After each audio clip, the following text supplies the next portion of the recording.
What is up, everybody out there? Artist of Strong Style here to give you another deck profile. Now, you've seen I've done a whole bunch of Monarch decks, except this Monarch deck is pretty fun because it's the Draco Monarch deck. Dracos is pretty fun because it is a tributing deck, but how they tribute is pretty more interesting. Because we all know if you're going to tribute summon, you have to tribute it by a monster.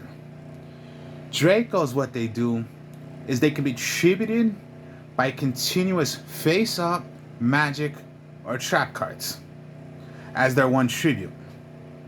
So, here I'm going to show you the deck profile, and it's a bit different.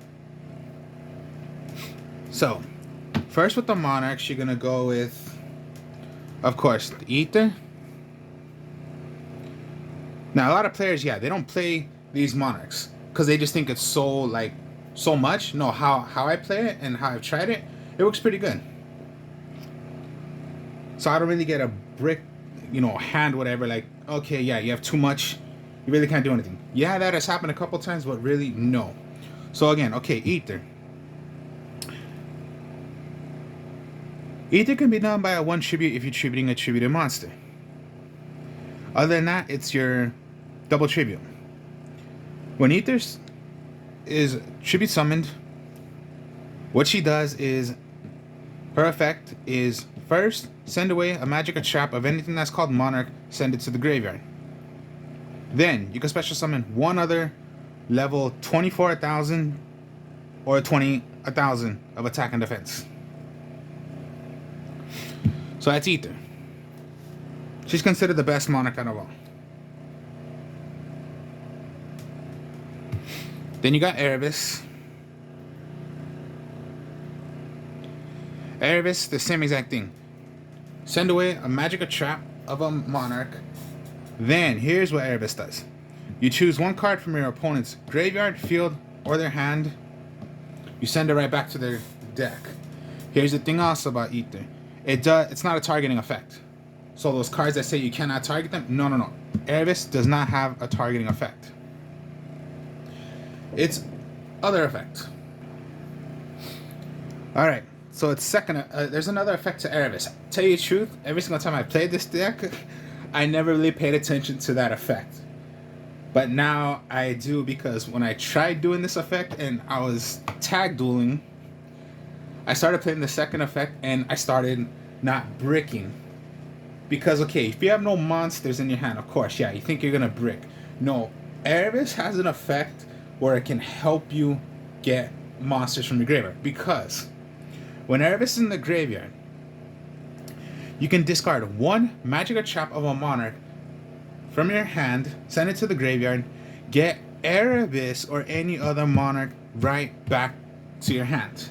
I never really paid attention to that effect until I started looking at the rules, and I'm like, wait a minute, how come all this time I've never done this? Which I finally figured it out. Like, oh my god, you gotta be kidding me. That's the other effect of Erebus. I never really paid attention to it. I've only paid attention to the summoning and then what it does, but I never really paid attention to the effect of how you can just discard a magic or trap and you can just get it right back to your hand.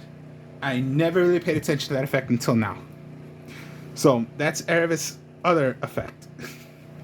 So finally I know how to play Erebus' second effect. First time ever.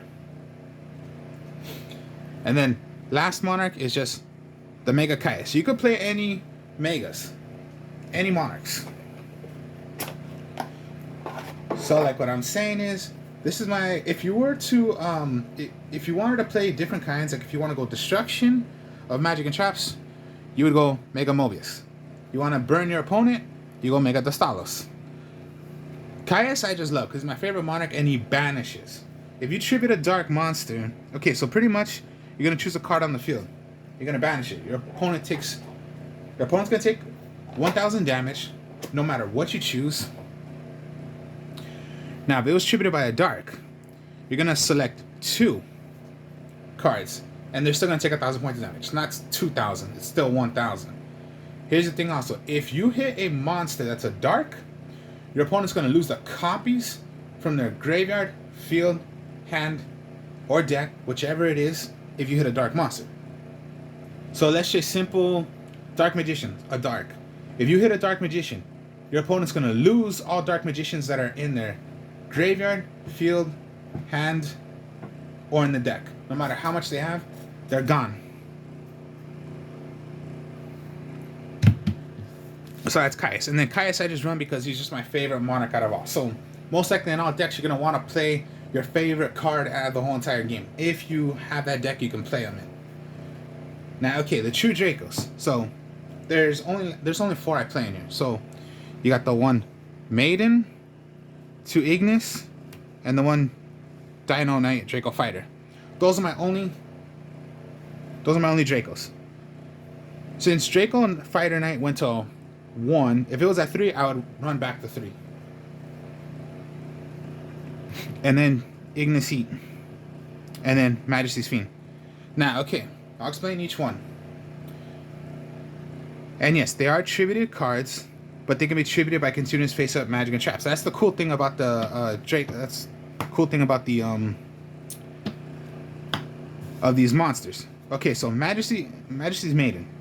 When tribute summoned, you can search for any. It searches for any monster of the Dracos. It's only for that one turn, just to let you know. So, that's the Majesty's Maiden. I've seen others, they use 2, they use 3, but upon using this, it's only 1 because it's not a pure, Draco. If it was a pure, like, Draco deck, instead of using the monarchs, well then, yeah, I would possibly go 2 or 3. But no, it's only 1 I'm using. Because you're not running that many Dracos in here. Now, here's the similar and differences between the Knight, the Ignis Heat, and the Draco Fighter.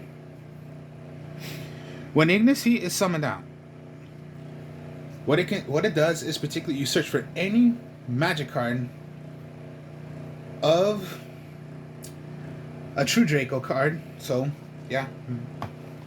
Search for any monster. Well, magic card, my mistake. Add it to your hand, or you can play it automatically. Of a Draco spell card. So yeah, once per turn during either player's turn. You can even do it on your opponent's turn. When they activate an effect, search for one. Now the Draco Fighter is the same exact effect, except you're searching for a trap card. Now the cool thing, okay, yeah. Draco Fighter, search for your trap cards. Ignis Heat, search for your magic card. The cool thing about Ignis Heat is that, okay, if you look at the attack and defense, 24, 1,000. Ignis Heat could be special summoned out from the Aether as well, because it's 24 and 1,000, or you need a 20 and 1,000. And it could be also searched for pretty much the Return of the Monarchs. Just to let you know, that's the cool thing. Sucks that they didn't do this for the Draco Knight or the Maiden, or else that would have been cool too. But at least Ignis Heat has the same attack and defense of if you wanted to bring out a 24 attacker and 1,000 defense. So it could be brought out by Aether. So it doesn't always have to be by your Monarch. It can be done by your Ignis Heat. That's the cool thing about the Ignis Heat.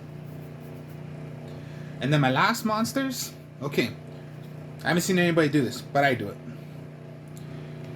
Angel 01. Angel 01 is just a level 1 monster, but you can special summon this card by revealing from your hand a level 7 or higher monster in your hand. Special summon it. This counts as an extra tribute. So just reveal a monarch. Special summon, do another tribute. So if you have your already, you can tribute. Because maybe you don't have your double tribute yet, but you can tribute to play one of your Dracos, you can do that as well. No vassals, no playing the, So yeah, no vassals, no nothing. And yeah, those are all the monsters. No vassal, no nothing. No squire, no Edios, no Idea. So yeah, that's the monster lineup. So you may think that's a bit too much. Okay, it would be a bit too much if you're playing the vassals and you know, the main combo you need, which is Idea and Eidos. Basically, no, I'm not playing that in the deck, or else that would have been too much. And too bad Masterpiece is gone, but if Masterpiece was back, I would so goddamn put that in the deck. Because that was their main, that was the main combo, or like the, basically your main monster you're going to need in the Draco deck, which basically you don't. Okay. Now with magics, okay, you're going to go your 3 Tenacity. So yeah, let's start off with the magic cards of the monarchs. So yeah, Tenacity, reveal 124 attack with 1,000 defenser, or 28 1,000. Reveal it, search for a magical trap of a monarch. But here's the thing also, it does not say what kind, just show you Ignis Heat. You can do that as well, it's a little fun thing. Reveal it. So I'll reveal Ignis Heat instead. But they don't know if you have a monarch. So it could be that, like, okay, I'll reveal Ignis Heat. Okay, you're searching for, okay, no, sacrifice, play a monarch. But you showed Ignis Heat. Yeah, but I can show that, or I can show a monarch. Because the attack is the same thing as if you wanted to reveal a 24 and 1,000 defensive. Pretty cool. Thank God we have this back. So 3 Pantheism. Your draw power to the deck. Send 1 monarch spell trap card, including itself. Draw 2 cards. Now the draw power is as many times as you want. Now the other effect is you can banish it and reveal 3 magical traps from your deck. Reveal them to your opponent. They're going to choose one. That's the one you're going to get to your hand. And pretty much, yeah, the other 2 go back to the deck and shuffle. That effect of banishing is only that once per turn. But the draw power can be as many times as you want.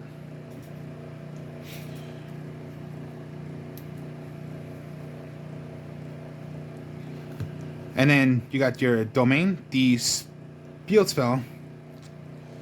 Because when you have a tributed monster out and you have domain on the field, you're locking your opponent from the extra deck because they cannot play their extra deck. As long as you have a tributed monster out. Plus, when you attack and it gains your tributed monsters gain 800 attack to the damage calculation only. So yeah, as long as you have a tributed monster out, you have domain out, you lock your opponent from playing from the extra deck, including yourself, but you do not play an extra deck. With the Monarch deck, Draco deck, you do not play an extra deck, so it does not affect you. But it would totally affect your opponent. Because yeah, we already know a lot of decks, they require playing from the extra deck. But if you have domain out, they're locked. They can't do anything. The other thing about domain, I forgot to say, is that you can count this as another tribute.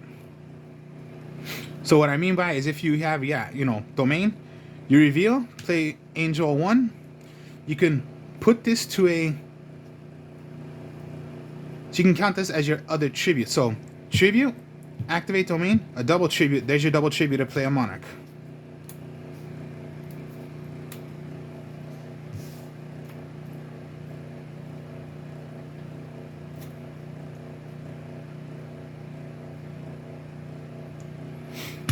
Then you got your Monarch Storm 4th. The powerfulest magic card, I would say, out of the whole entire game for tributed, because once per turn, you can, okay, this does not target, but you can hit one of your opponent's monsters, add that as your tribute. So even if you want to do your 1 tribute, take one of your opponent's monsters. Does not target as well. Just to let you know. So if you have your like Ignis Heat, they have a huge monster. I Monarch Storm 4th your monster, tribute, play your Ignis Heat if you want to. Or, yeah, your other tribute, or, well, yeah, when you have domain out. Monarch Storm 4th your opponent's monster, activate domain, do it as your double tribute. So Dragoons and everything, they cannot stop Monarch Storm 4th. You can even take over your opponent's Link monster or whatever they're doing, their Synchro monster, their Exceed. Take control of it.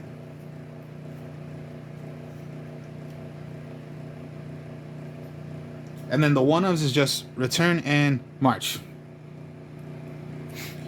Return is your searcher to get pretty much your monarchs or When this is on the field, attributed, when you summon out attributed monster, you can activate return, search for any monster that is 20 at 1000 defense or 24 attack and 1000 defense. Add it to your hand. You can also get Ignis. And the March of the Monarchs, attributed monsters you control cannot be destroyed by card effects or targeted. Now, pretty much, yeah. I had to have some room, so I'm just playing one. And then, yeah, they are continuous spell trap cards, so they can be done for. I'm gonna show you what I mean by of how the Dracos work, but first I'm just showing you the magic and traps. So that's the monarchs. Then you're gonna go with the true Draco heritage. So yeah, now I'm showing you the true Dracos and disciples of the true Phoenix. Okay, I'll explain each one. Draco heritage. During the main phase, you can draw cards equal to the number of true Draco cards that were sent from the graveyard on that turn. So if you did like your tribute, if you tributed a Ignis, since it is a Draco, and you played one of your other cards, on that turn, you could draw that many. Disciples. When it comes to your turn, you can search for 3 magic or traps or monsters of Dracos in your graveyard, send them right back to your deck, shuffle, draw a card. Here's another thing about the spell cards. If one was to the... If one is sent to the graveyard, the other effect is it could pop a magic or trap on the field. So even if you have it face down, the Harpy's Feather Duster, okay, sent to the graveyard, destroy magic or trap. Now Harpy's Feather Duster only hits your monsters, no, hits your magic and traps. But if they have magic and traps, you can set those and hit those as well. That's Disciple, and then yeah, Ignis searches for the magic cards.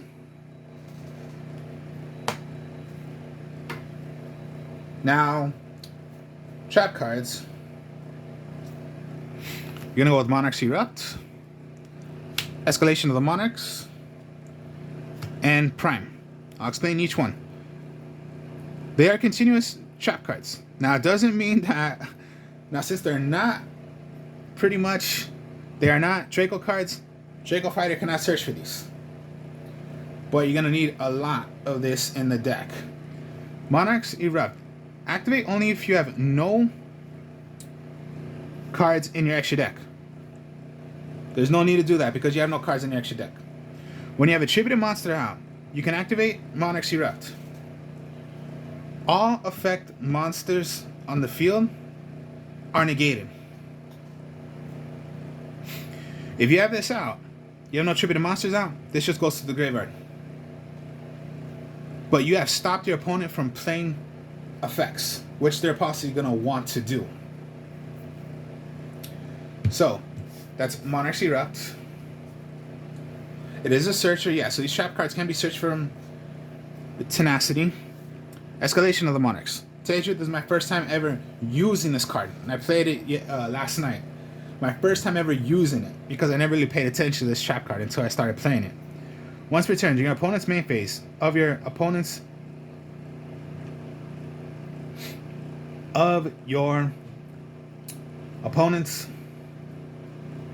battle phase, you can immediately, after this effect, tribute summon one monster. So that's okay. You have a Monarch, you activate this. Monarchs Erupt, tribute, activate Escalation, play a tributed monster. So it could be like you have this out, okay, you played Caius, banish. We have Erebus, Escalation, okay. When it comes to your opponent's turn, tribute yours, play one of your own. And the effect will go. So it's like you're stopping your opponent from doing anything.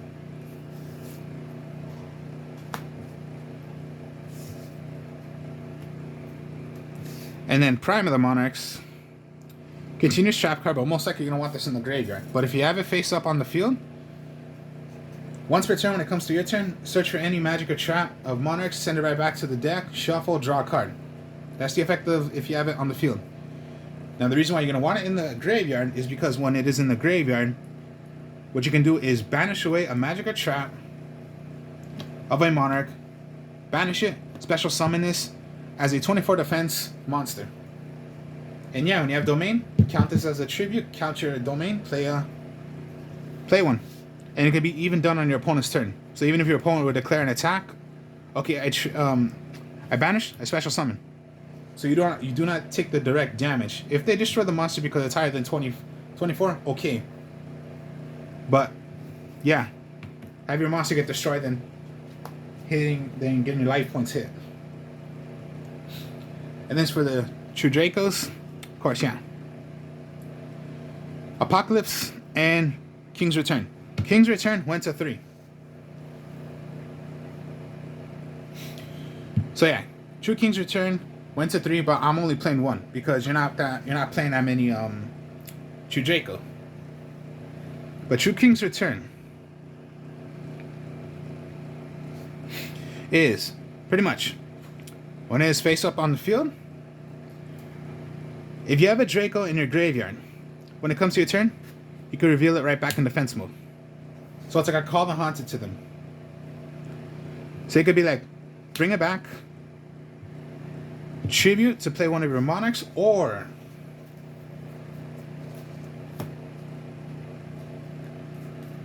where are you? Would I put you? Oh, here you are. Remember I told you about Heritage. You have this out, you have this out. It was your turn. You special summon, you tribute, I play. But for how many cards that were sent away on your turn, draw that many. So it's like you're going to keep on bringing back.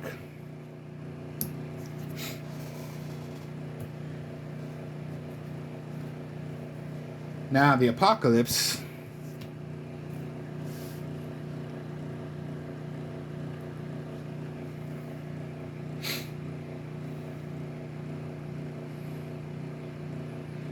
Now Apocalypse is, you can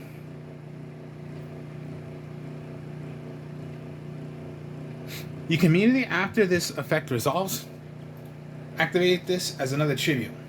If you're going to tribute a Draco deck, a Draco card. So it could be like, okay, Apocalypse, and you have Ignis heat out. But let's say Draco Fighter, okay. So you have Ignis heat out. You have Apocalypse out. As long as you're tributing a Draco card, it could be like, okay, when your opponent, no, I tribute, play one of my other Dracos. As long as you're tributing a Draco card. And then the effect goes. So that's the way Apocalypse does. Or I would not depend on the second effect, but it would just be choose a monster, your opponent's monster, it gets half of the attack. Which is pretty much BS to me.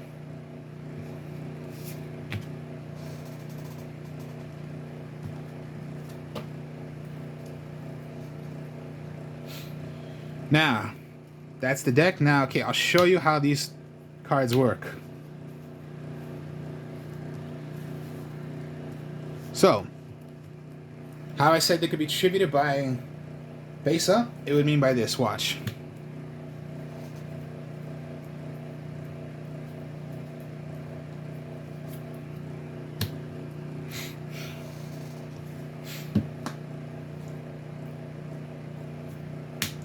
Anything. If you have either in your hand, you have any of these. Okay, we already know tributing. Tribute to play a monarch. No, this is how you do this. Count this as your tribute as 1 because you're tributing 1. Send away. Tribute. Summon out.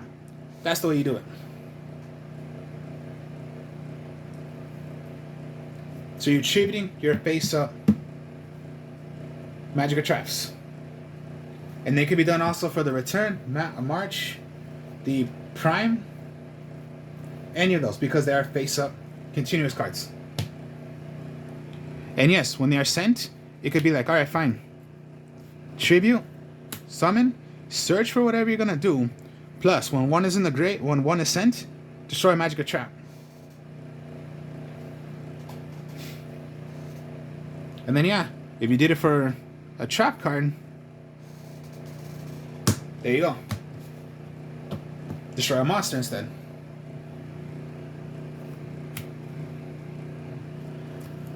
So you could rather do it by a normal or tribute your face up magic or traps.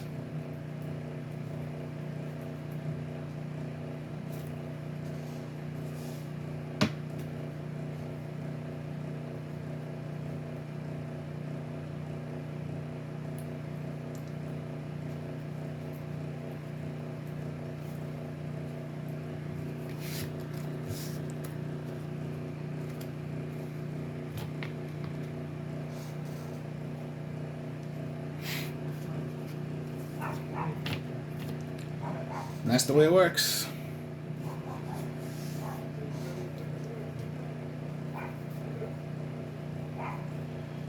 That's the cool thing about the Dracos. You can tribute your magic, your face-up magic or traps as you're tributing. So since it's by tribute one of your face-up magic or traps if you want to. You can even have these face down. So you can go like face down. You're gonna face down your Monarchs Erupt, or you can set down your magic cards, whatever. It could just be you're setting anything. Now your opponent's gonna think like, all right, fine. I'm gonna MST this. Oh, you MST'd a trap card of the true Draco. Okay, I'll send away. But when I send away, destroy a monster on the field. Not a lot of Dracos you're running in this, but it's not that bad to run them in. So your face-up magic and trap cards can be done by the Dracos. Or they can just be, done by a regular tribute. But the monarchs don't work for it. That would be so awesome if you could do that, but no, you cannot. And then I tried this. It works pretty alright.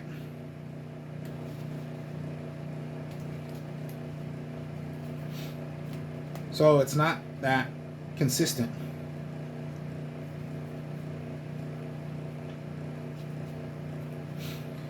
So that was True Draco Monarch. Hope y'all enjoyed this. Like, comment, subscribe. Show you more deck profiles later. I'll be playing more Yu-Gi-Oh! Pro later, and I'll be possibly playing this deck on Yu-Gi-Oh! Pro so you guys can see how the deck is. Than just me describing it and show you how it is. So if you want to see it in an actual duel, I could possibly play that in the game. So I will speak to y'all later. Like I said, like, comment, subscribe. Show you more later. Peace.